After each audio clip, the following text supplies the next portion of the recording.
Hello students. Last lecture में हम लोगों ने स्फीयर्स के इंटेंसिटी और पोटेंशियल के बारे में समझा। आज हम उससे रिलेटेड कुछ प्रॉब्लम्स को सॉल्व करेंगे। तो सबसे पहले हम बात कर रहे हैं कि हमारे पास तीन स्फीयर एक जैसे होते हैं, चाहे वो सॉलिड या हॉलो कंडक्टिंग स्फीयर हो या फिर एक नॉन कंडक्टिंग स्फीयर जो कि यूनिफॉर्मली चार्ज्ड हो। ये तीनों एक तरह से बिहेव करते हैं।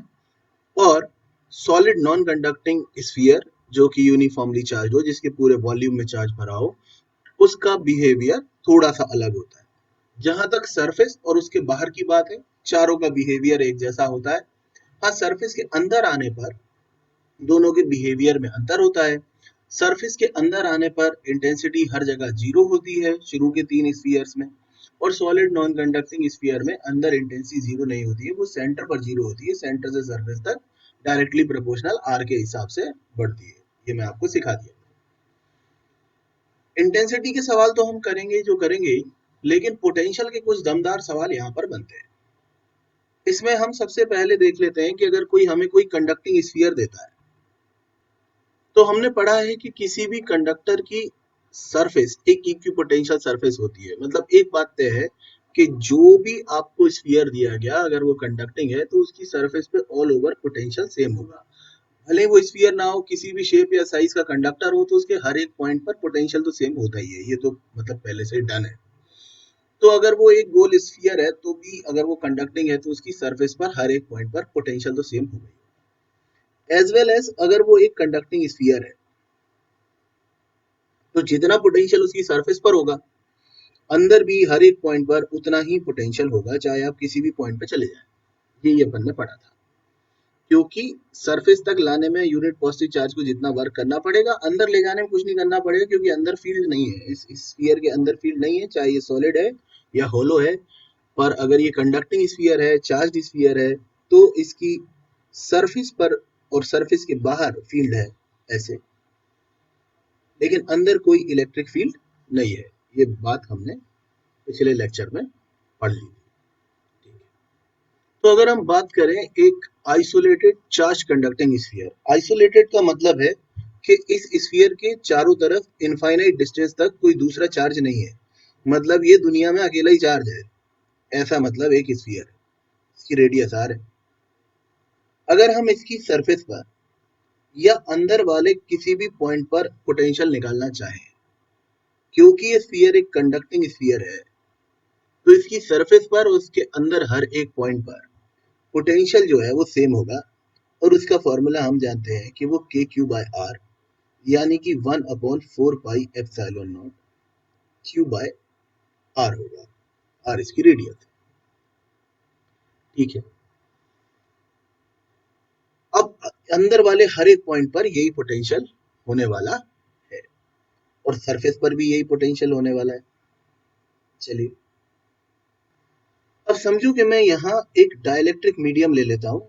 यहाँ कोई मीडियम भरा हुआ है, कोई दूसरा हवा के अलावा।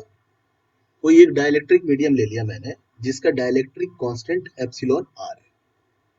अब मैं क्या करता हूँ कि इस स्फीयर को उठा के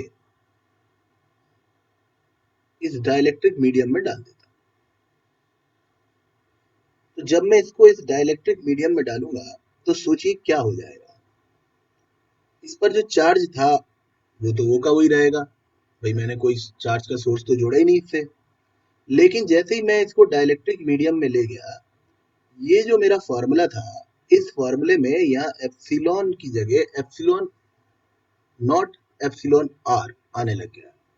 तो अब इसके अंदर और इसकी सरफेस पर जो पोटेंशियल है नया हो गया, और वो हो गया 1/4 pi epsilon naught epsilon R Q upon capital are.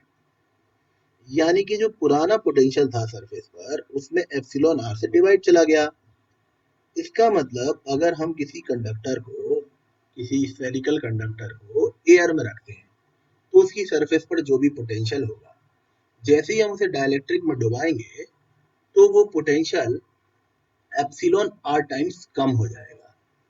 ऐसा इसलिए हो गया होगा क्योंकि चार्ज उसकी सरफेस पर उतना का उतना है, लेकिन उसके चारों तरफ इलेक्ट्रिक फील्ड भी कम हो गया होगा और वो इलेक्ट्रिक फील्ड भी एप्सिलॉन आर टाइम्स कम हो गया होगा। यानी कि जब हम किसी चार्ज को इंफिनिटी से इसकी सरफेस पर ला रहे थे तो हमें इलेक्ट्रिक फील्ड के अगेंस्ट काम करना पड़ रहा था। अगर इलेक्ट्रिक फील्ड तगड़ा होगा तो हमें ज्यादा काम करना पड़ेगा और इलेक्ट्रिक फील्ड वीक होगा तो हमें कम काम करना पड़ेगा। तो जब किसी स्फीयर के चारों तरफ जितना डाइलेक्ट्रिक कांस्टेंट बढ़ाते जाएंगे उसके चारों तरफ इलेक्ट्रिक लाइंस ऑफ फोर्स की डेंसिटी कम हो जाएगी, मतलब उसके चारों तरफ इंटेंसिटी कम हो जाएगी। इंटेंसिटी कम होने से हमें यूनिट पॉजिटिव चार्ज को लाने में कम काम करना पड़ रहा है। ये लॉजिकल रीजनिंग है कि पोटेंशियल कम क्यों हो गया, जबकि चार्ज तो उतना का उतना है। हाँ, चार्ज उतना का उतना है लेकिन पोटेंशियल कम हो गया। क्यों कम हो गया? क्योंकि फील्ड डिक्रीज हो गया डाइलेक्ट्रिक में जाने पे। अब समझिए कि मेरे पास एक स्फीयर था, मेरे पास एक मेटेलिक स्फीयर था, मतलब वही कंडक्टिंग स्फीयर। मैं सारी बात अभी कंडक्टिंग स्फीयर के लिए कर रहा हूँ। अब मैंने इसको एक वोल्टेज सोर्स से जोड़ दिया, मतलब समझो कि मैंने इसको एक बैटरी से जोड़ दिया। तो मैं इसको लेकर आया और मैंने इसको इस बैटरी से यहाँ से जोड़ दिया। अच्छा, बैटरी का क्या काम होता है? बैटरी में आपको कांस्टेंट वोल्टेज मिलेगा, मतलब इसने इस बैटरी ने इससे कमिटमेंट कर दिया, इस वोल्टेज सोर्स ने कमिटमेंट कर दिया स्फीयर से कि हे स्फीयर, इन एनी कंडीशन तेरा पोटेंशियल तो वी रहेगा क्योंकि तू मेरे साथ कनेक्टेड है, मेरे पास सोर्स है। तेरे को अगर डर लगेगा, तेरे पास चार्ज कम होगा तो मैं चार्ज डाल दूंगी, तेरे पे चार्ज बढ़ जाएगा तो मैं चार्ज खींच लूंगी, लेकिन तेरा पोटेंशियल जो है वो वी का वी रहेगा क्योंकि सोर्स से जोड़ दिया। तो अब इसने इससे कमिटमेंट कर दिया कि भैया तेरा पोटेंशियल वी रहेगा। अब इस पोटेंशियल को वी करने के लिए यहाँ जितना चार्ज चाहिए था वो इस वोल्टेज सोर्स ने सप्लाई कर दिया। तो यहाँ पे इसके पर चार्ज हो गया Q। अब इस V की वैल्यू क्या होगी? अभी इस V की वैल्यू होगी 1/4 pi epsilon not Q upon capital R। अब मैंने क्या किया कि मैंने इसके चारों तरफ डाइलेक्ट्रिक मीडियम बाद में फिल कर दिया, इसमें डाइलेक्ट्रिक मीडियम डाल दिया मैंने इसके चारों तरफ, जिसका डाइलेक्ट्रिक कांस्टेंट एप्सिलॉन R है। अब डाइलेक्ट्रिक डालने के बाद मेरे हिसाब से पोटेंशियल हो जाना चाहिए V डैश, जो कि हो जाना चाहिए V अपॉन के, मतलब डाइलेक्ट्रिक डालने के बाद मेरे पोटेंशियल का फॉर्मूला हो जाना चाहिए 1/4 pi epsilon naught epsilon R Q by R. यानी डाइलेक्ट्रिक फिल करने के बाद मेरे हिसाब से ये पोटेंशियल आना चाहिए और डाइलेक्ट्रिक फिल करने के पहले ये पोटेंशियल आना चाहिए, डाइलेक्ट्रिक फिल करने के बाद ये पोटेंशियल। लेकिन इस बैटरी ने तो कमिटमेंट कर रखा है कि यार तेरा पोटेंशियल तो सेम ही होगा। तो अब क्या चीज में अंतर आ गया होगा?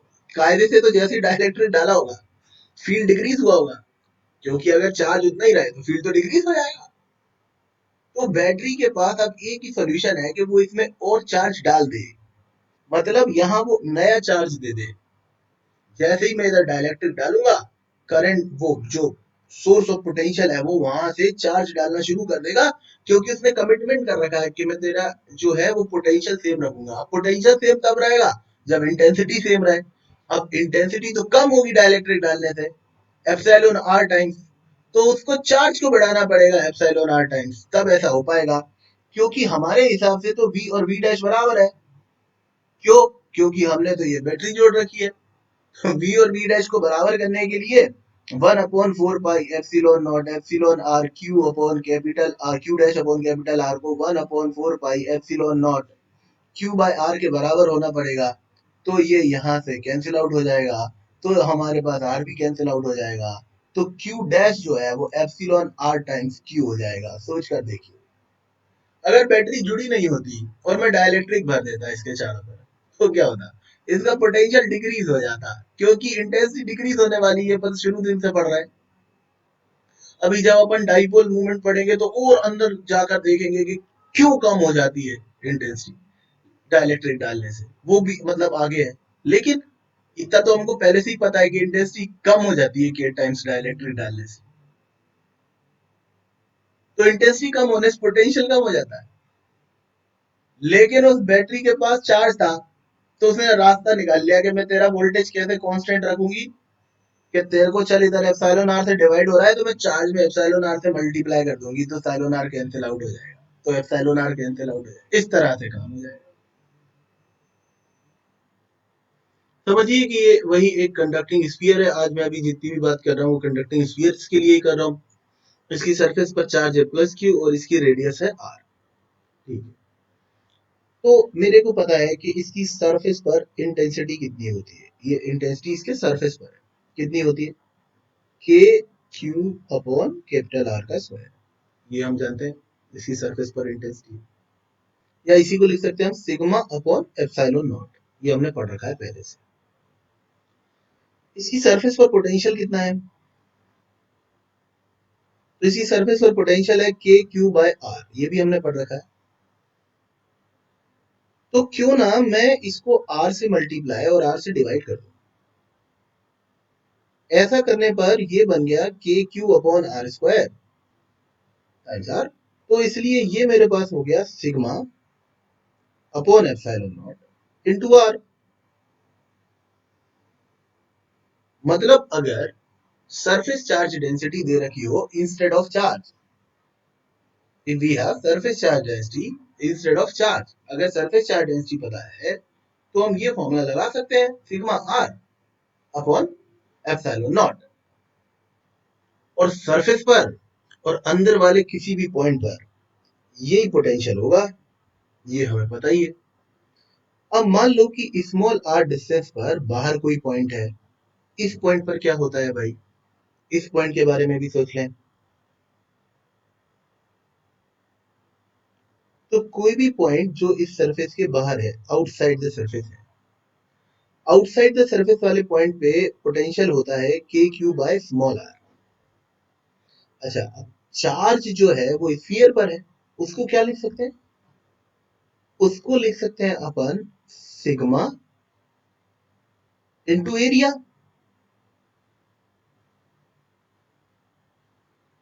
हाँ भाई, सिग्मा होता है यूनिट एरिया का चार्ज, तो अगर हम स्फीयर के एरिया से उसको मल्टीप्लाई कर दें, हाँ बस चार्ज आ गया अपॉन स्मॉल आर। अब अगर हम के की वैल्यू भी रख दें 1/4 pi epsilon naught sigma 4 pi R square upon small R, तो 4 पाई से 4 पाई झटक गया। आफ्टर ऑल दिस चटका चटकी sigma upon epsilon not R square upon small R. तो थोड़ा सा अंतर है, थोड़ा सा। देखो सिग्मा अपॉन एप्सिलॉन नॉट तो आ ही रहा है, अगर सरफेस पर उसके अंदर निकालना है तो रेडियस से मल्टीप्लाई कर दो। लेकिन अगर बाहर वाले किसी पॉइंट पे निकालना है तो रेडियस स्क्वायर अपॉन उस पॉइंट का डिस्टेंस स्मॉल आर मल्टीप्लाई कर दो, इससे एकदम तेजी से आंसर आ जाए। क्वेश्चन है, three conducting concentric spheres which are hollow spheres of radius a, b and c are shown in figure if c is equal to a plus b। मतलब इनकी रेडियस जो है, जो सबसे इनर वाला स्फीयर है कैपिटल ए, उसकी radius है स्मॉल ए, फिर उसके बाहर जो स्फीयर है बी, उसकी रेडियस है स्मॉल बी, और सबसे आउटर जो स्फीयर है सी, उसकी रेडियस है स्मॉल सी।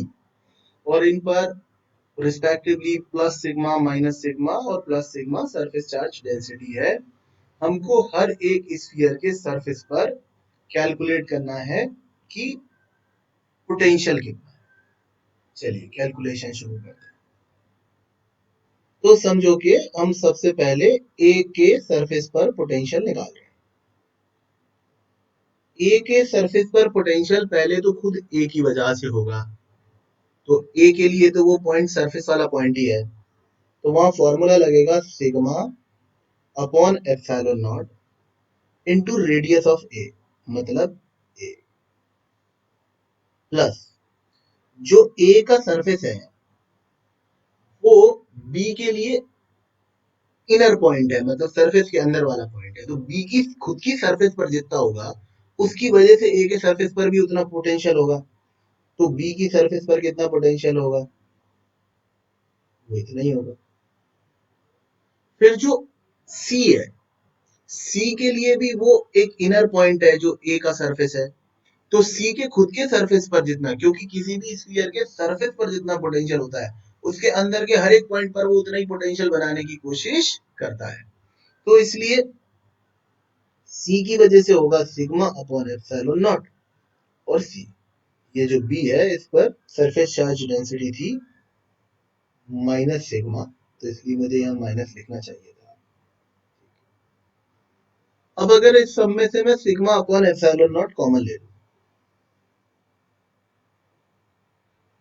तो sigma upon epsilon not common आ गया, अंदर बचा a minus B plus C. वो बोल रहे हैं कि आप c को लिख सकते हैं a प्लस बी, तो ठीक है हम c को लिख देते हैं a प्लस बी।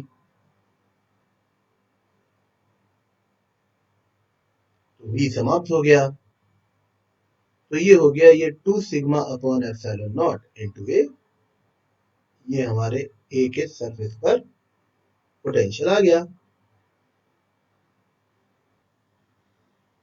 अब हम बात करें b के सरफेस पर, तो सबसे पहले देखते हैं a के लिए b का सरफेस एक आउटर पॉइंट है, मतलब उसकी सरफेस के बाहर वाला पॉइंट। तो a की वजह से a पर सरफेस चार्ज डेंसिटी कितनी है, सिग्मा अपॉन एप्सिलॉन नॉट, लेकिन किसी बाहर वाले पॉइंट के लिए रेडियस का स्क्वायर अपॉन उसकी डिस्टेंस, क्योंकि a के लिए सरफेस, a की सरफेस पर जो चार्ज है प्लस सिग्मा, उसकी वजह से b की सरफेस पर इतना पोटेंशियल होगा।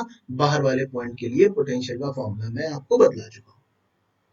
फिर खुद b की वजह से, तो b की सरफेस ही होगी, तो वहां सिर्फ b का रेडियस रखने से काम चल जाएगा। और स्फीयर C की वजह से B पर उतना ही पोटेंशियल होगा जितना कि स्फीयर C की सरफेस पर होगा, क्योंकि वो उसके लिए इनर पॉइंट है, तो वहां पे सिर्फ रेडियस रखने से काम चल जाएगा। इस तरह इन सबको, अच्छा बार बार मुझसे वही छूट जाता है कि B था उस पर तो minus sigma surface charge density लेना चाहिए थी, तो मैंने वहां माइनस ले लिया, माइनस सिग्मा प्लस सिग्मा का विशेष ध्यान रखें। तो फिर मैंने sigma upon epsilon not common ले लिया, अंदर बच गया a square upon B minus B plus C, ये हमारे पास आ गया। अगर अब मैं इसमें c को a प्लस बी रख दूं,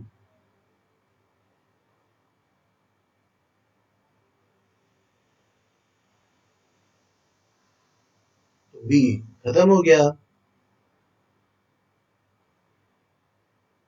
ये आ गया a square plus A B upon B, ये हमारा b की सरफेस पर पोटेंशियल आ गया।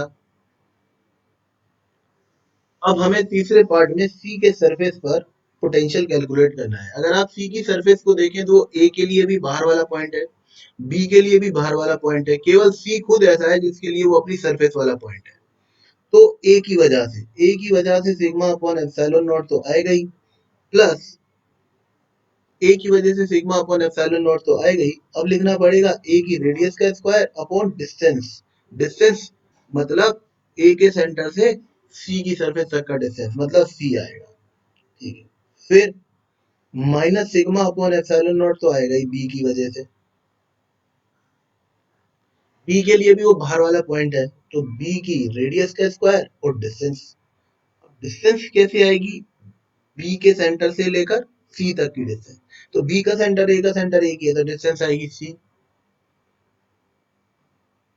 प्लस, अब c के खुद की वजह से, अब c के खुद की वजह से तो वो उसकी सरफेस का पॉइंट है, तो केवल रेडियस लिखने से काम चल जाएगा।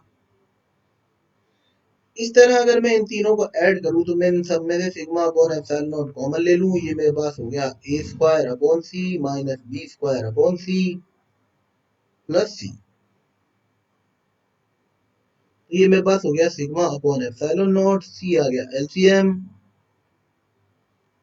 तो यहाँ पे हो गया a square minus B square plus C square. इसको लिख सकते हैं sigma upon epsilon not a square minus B square plus C square को लिख सकते हैं a प्लस बी का होल स्क्वायर अपॉन सी, तो ये हो जाएगा sigma upon epsilon not a square minus B square plus a square plus B square plus 2ab upon C. तो ये हमारे बी स्क्वायर तो खत्म हो गए। सी को भी लिख सकते हैं a प्लस बी। ऊपर लिखा हो गया 2a स्क्वायर प्लस 2ab। इसमें से कॉमन आ गया 2a, तो अंदर हो गया a plus B upon a plus B समाप्त हो गया। तो ये आ गया 2a sigma upon epsilon not. अगर आप ध्यान दें तो a के सरफेस पर और c के सरफेस पर एक जैसा पोटेंशियल आ रहा है। तो अगर हो सकता है एग्जामिनर ये सोचकर उल्टा क्वेश्चन बना दे, ऐसा का ऐसा आपको चार्ज दे और बोले कि ए और सी के सरफेस पर पोटेंशियल सेम है, तो ए बी सी में रिलेशन बता दो, मतलब रेडियस में रिलेशन बता दो, तो सी बराबर ए प्लस बी आएगा। मैं करके दिखाता हूँ। तो साहब पूरा फिगर वो का वही है। क्वेश्चन आ गया कि find the relation between radius of A B and C if V A is equal to V C. चलिए, तो हम इसको सॉल्व करने के लिए वी ए और वी सी को इक्वल लेकर चल दिए। अब हमें ए की सरफेस पर पोटेंशियल लिखना है। हम समझदार तो हो ही गए। तो ए की सरफेस पे पोटेंशियल में हम लिखेंगे सबसे पहले ए की खुद की वजह से, तो वो होगा सिग्मा अपॉन एप्सिलॉन नॉट और उसकी रेडियस, क्योंकि वो तो उसके सरफेस का ही पॉइंट है। फिर हम लिखेंगे बी की वजह से, बी की वजह से होगा minus sigma upon epsilon naught और वो अंदर वाला पॉइंट है, तो उसमें बी की रेडियस आ जाएगी, क्योंकि जितना बी की सरफेस पर होगा उतना ही अंदर होगा। फिर होगा plus sigma upon epsilon not, तो आएगा ही, पर सी के लिए भी वो अंदर वाला पॉइंट है, तो जितना सी की सरफेस पर होगा उतना ही वहां होगा। तो ये तो हमारे पास ए का पोटेंशियल आ गया। सी की सरफेस पे पोटेंशियल निकालना है, सबसे पहले ए की वजह से निकालें, तो सिग्मा अपॉन एप्सिलॉन नॉट तो आएगा ही, लेकिन वो बाहर वाला पॉइंट है, इसलिए ए की रेडियस का स्क्वायर और डिस्टेंस। फिर सिग्मा अपॉन एप्सिलॉन नॉट तो आएगा ही आएगा, लेकिन बी के लिए भी सी बाहर वाला पॉइंट है, इसलिए बी की रेडियस का स्क्वायर अपॉन डिस्टेंस। फिर सी के खुद की वजह से, तो वो उसकी सरफेस का ही पॉइंट है, इसलिए वहां पे सिर्फ रेडियस आ जाएगा। इस तरह हमने इन दोनों को इक्वेट कर दिया। इक्वेट करने के बाद सबसे पहले तो दोनों तरफ से sigma upon epsilon not common आए और छटक गए, कैंसिल आउट हो गए। A minus B plus C हो गया, और इधर हो गया A square upon C minus B square upon C plus C, तो सी से सी छटक गया। इस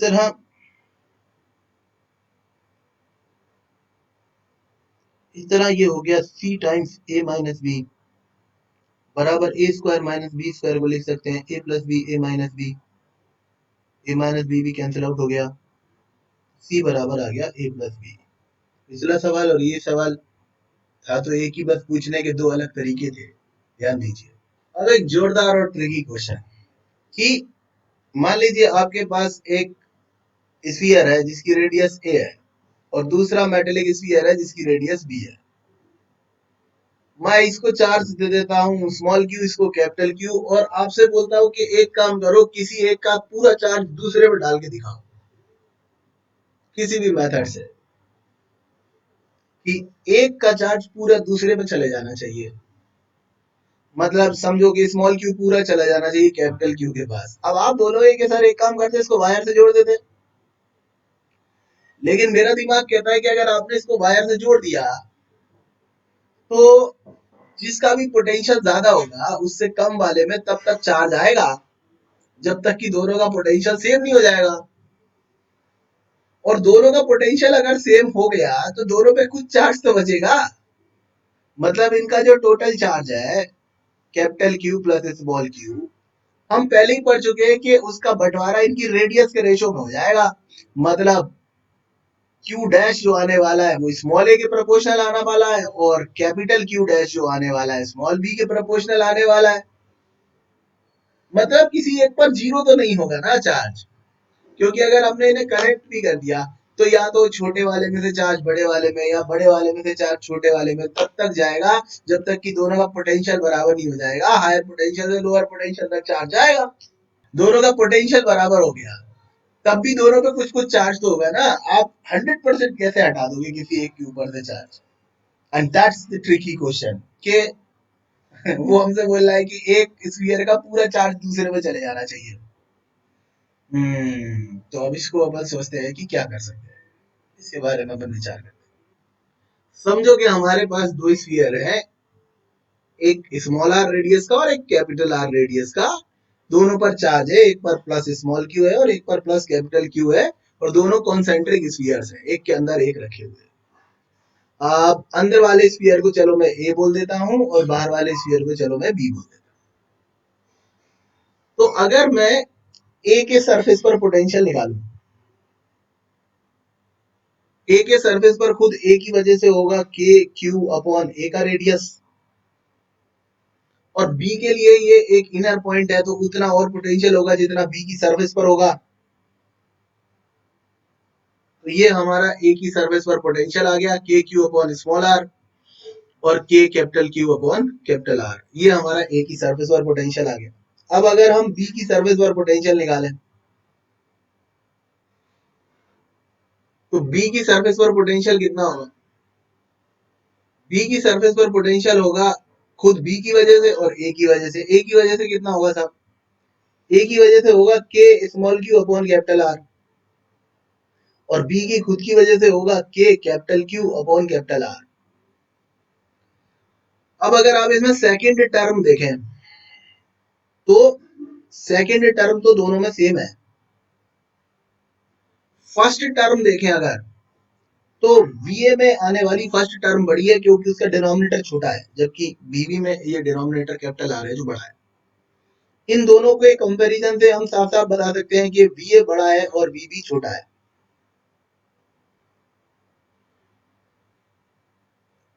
जब भी दो कॉन्सेंट्रिक स्फीयर एक के अंदर एक रखे होंगे, तो ये बात पक्की होगी कि अंदर वाले का पोटेंशियल ज्यादा होगा। सर यार हम चार्ज भी तो अलग अलग दे सकते हैं, ये आपने एकदम कंफर्म कैसे हो सकते हो आप? हम कम ज्यादा चार्ज देते तो सर गड़बड़ नहीं हो जाएगी? अच्छा, चलो सोच कर देखते हैं। Potential difference between A and B,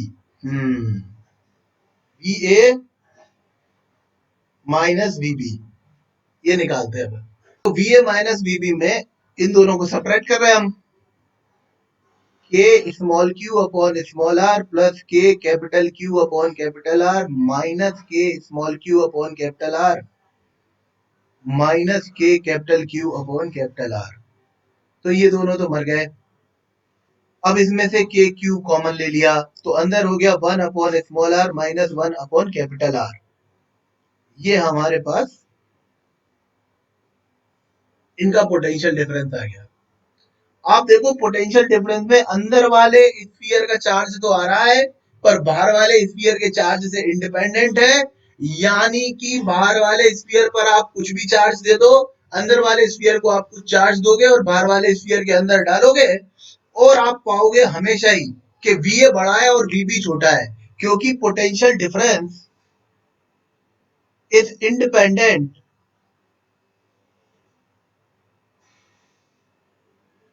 of capital Q, मतलब charge on outer sphere.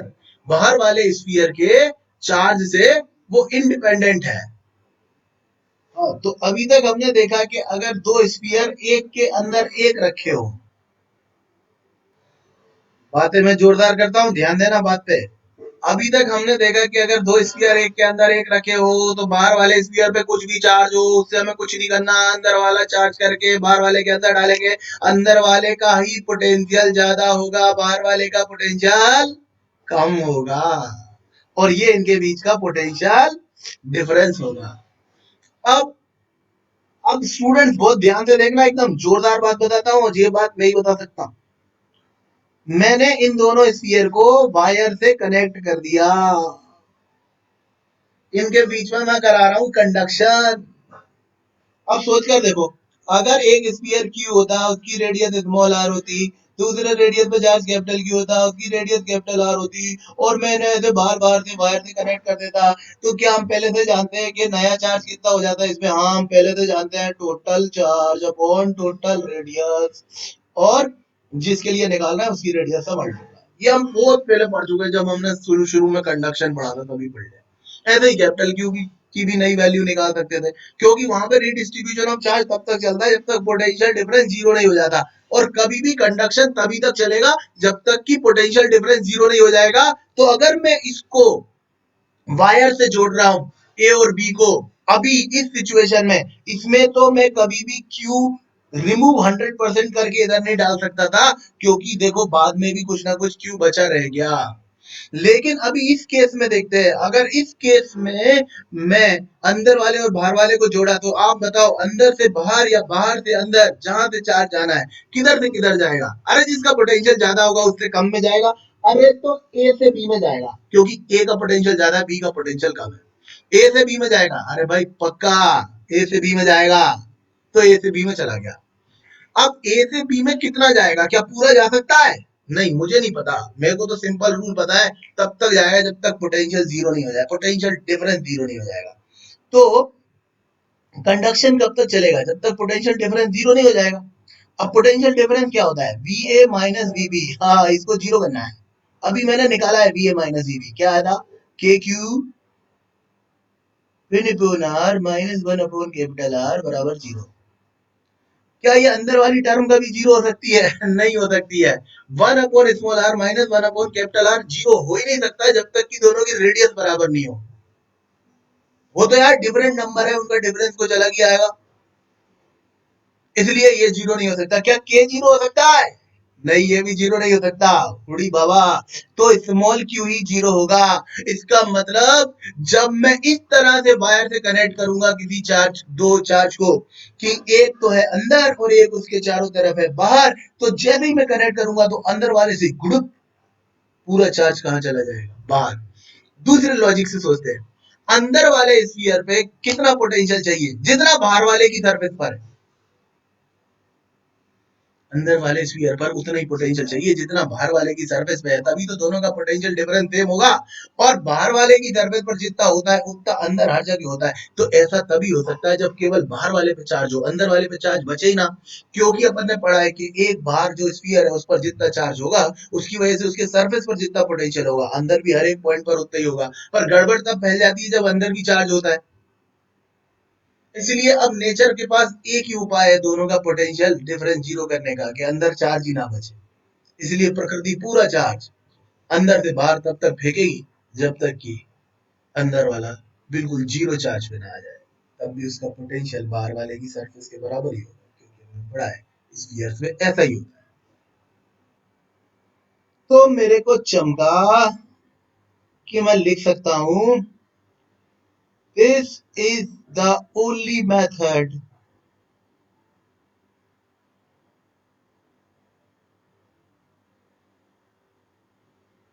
To transfer 100% charge of one conductor to another conductor। फिर बात करते हैं uniformly charged solid non conducting sphere की। तो हम क्या जानते हैं इसके बारे में, कि भाई सरफेस पर के क्यू बाय आर पोटेंशियल होगा, सरफेस के बाहर आर डिस्टेंस पर आउटसाइड द सरफेस के क्यू बाय स्मॉल आर होगा। ये रिजल्ट तो सेम ही है। अंदर वाले किसी पॉइंट पर उसके लिए एक फॉर्मूला होता था हमारे पास, क्या था वो, K cube upon two R cube 3r² minus small R square, जिसमें स्मॉल आर डिस्टेंस होती थी उस पॉइंट की, अंदर किसी पॉइंट की जिस पर हमें पोटेंशियल कैलकुलेट करना था।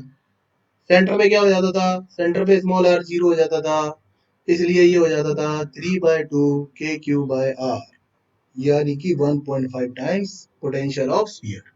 ये हमने कल पढ़ लिया। अब इस पे बेस कुछ प्रॉब्लम्स देखते हैं। Question है, for a uniformly charged solid non-conducting sphere of radius capital R and potential at surface V naught, then find distance from the center where potential is 5 V naught by 4, V naught by 2, 3 V naught by 4 और 3 V naught by 2।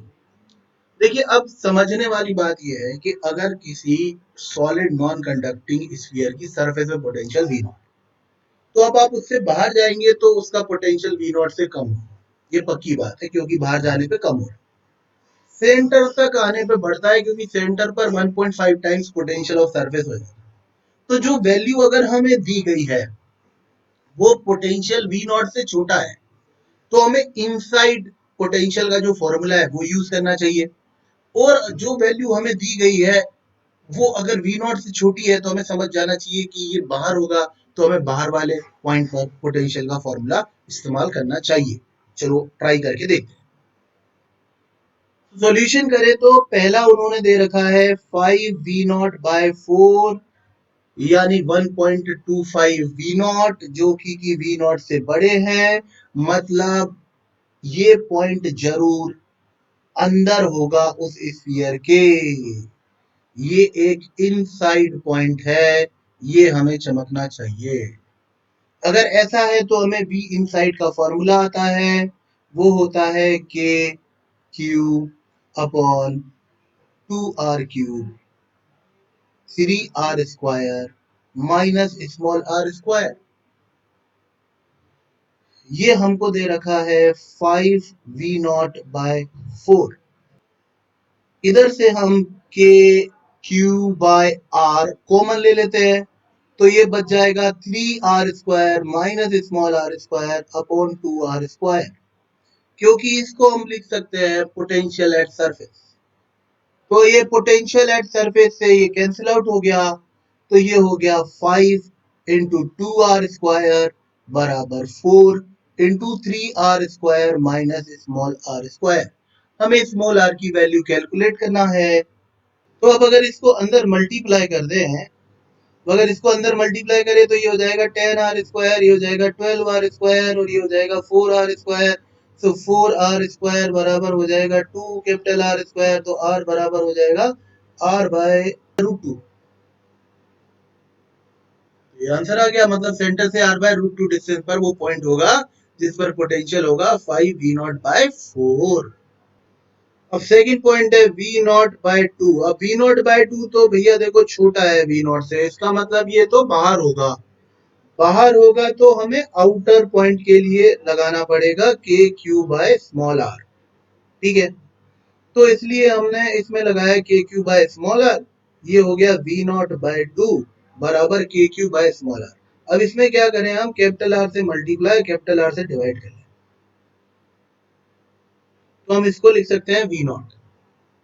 v0 से v0 cancel out हो गया, 1/2 बराबर हो गया r upon small r, तो small r की value हो गई 2r। नेक्स्ट है 3v0/4। अब 3v0/4 भी v0 से कम है, तो भाई ये वाला पॉइंट भी बाहर ही होगा। तो आउट वाले पॉइंट के लिए फिर लगाना पड़ेगा हमको 3v0/4। तो हम लगाएंगे के क्यू/r बराबर 3v0/4। 3v0/4 फिर इसको लिख लेंगे हम के Q upon capital R upon small r बराबर 3/4 v0।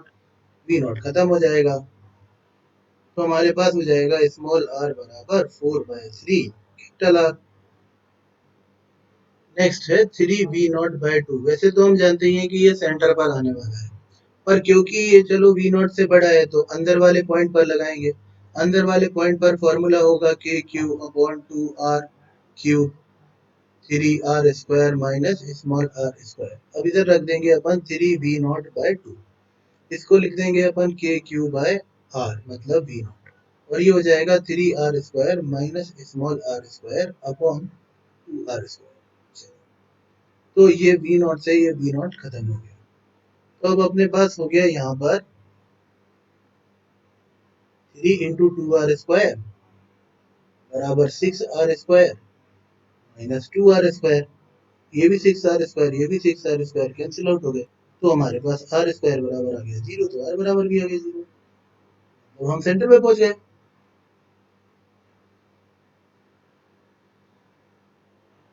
एक और बढ़िया क्वेश्चन है, for a uniformly charge sphere E inside is AR square plus B, where R is the radius. Then find out its volume charge density. देखो इस सवाल को कैसे करेंगे।